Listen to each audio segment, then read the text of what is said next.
It is a chair that will never really be filled. It's as empty tonight as our hearts. Gary Papa died today. While his mind said never, his body finally surrendered to cancer.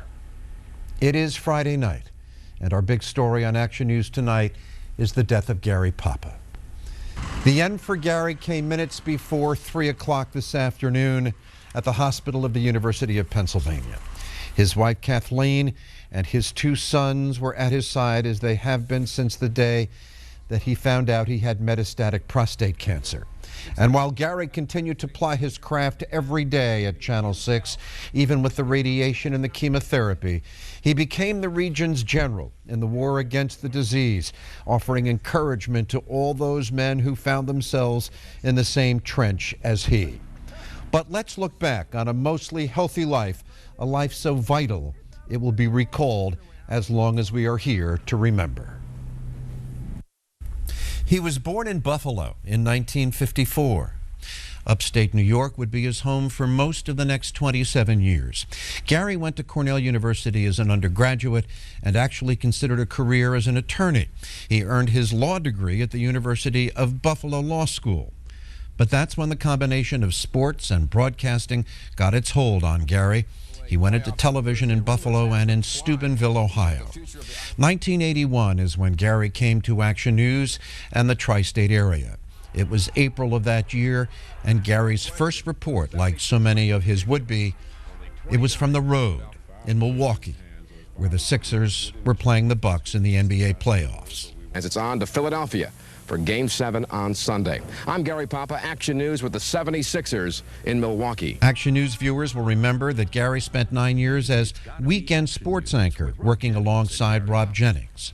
He also spent 3 days a week reporting from the field, often on the Phillies, Flyers, Sixers, and Eagles, and often on ordinary people doing extraordinary things. Usually with an accident such as Michael's, what doctors fear is not the physical problem, but a mental problem, because right afterwards there is a state of depression. But that was not the case with Michael. Action News wasn't Gary's only program here on Channel 6.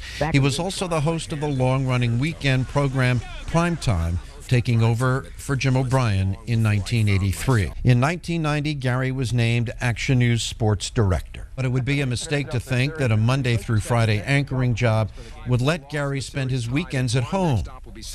Wherever the sports story was, wherever it took place, Gary was there.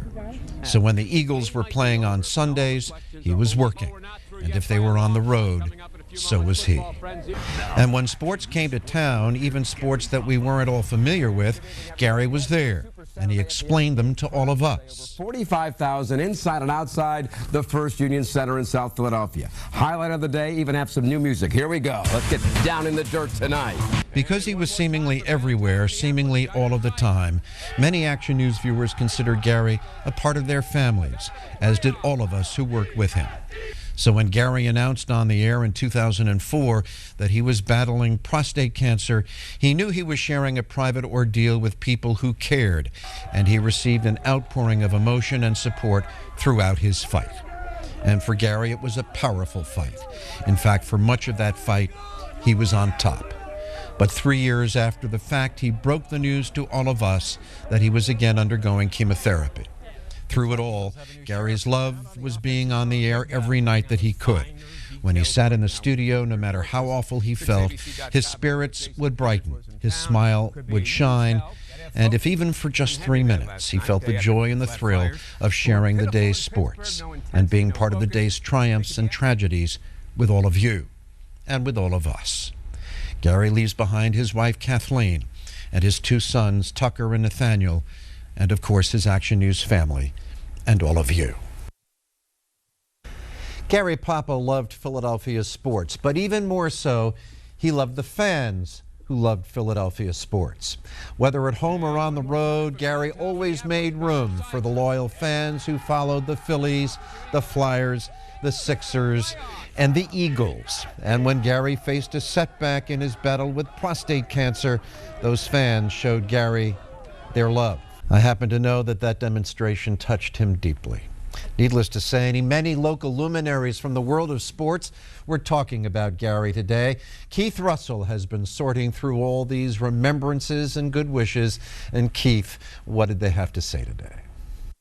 Jim, they all had the same thing to say, the same thing we can say. We move forward knowing this is the biggest challenge we have ever faced. Gary Papa was the leader of our sports department. That was never in question. Filling his shoes, not possible. We want you, the viewers of the Delaware and Lehigh Valley, to know that. Gary was very committed to the fight against cancer. He was our coach. That made him fit right in with the effort known as Coaches vs. Cancer. Tonight, some of the Big Five coaches pay their respects. They are not alone. The words of Eagles owner Jeffrey Lurie. Jim, you know better than anyone, Gary Papa was revered in the sports community of Philadelphia. He was revered in our sports department right upstairs. In just a few minutes, Jamie Apodi joins me and she'll have some thoughts to share as well. Thank you, Keith. Now, among the sports figures paying tribute to Gary tonight, Charles Barkley. When the NBA Hall of Famer was drafted by the Sixers back in 1984, Gary was beginning to really make his name at Action News. They met, and Barkley says that was the beginning of a friendship that would span more than 2 decades. Barkley went on to say that he learned a lot from Gary Papa and uses that knowledge in his new career as a sportscaster. Other than his family, nobody mattered more to Gary than the fans of Philadelphia. We've said it before, and no doubt we will say it again. A whole lot of those fans were thinking about him at the Phillies game tonight.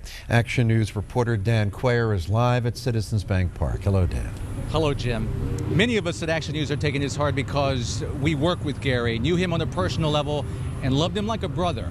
But it was enduring to hear so many people speak so fondly of him here, and it occurred to me that many of them saw him as a family member because, after all, he was in their living rooms and dens night after night as they were growing up and going through the ups and downs of everyday life. Clearly, the man we knew at Action News, the fighter, the jubilant mentor on the virtues of winning and giving it all you got, the prankster who kept things light when the going got rough, truly transcended beyond the screen on television.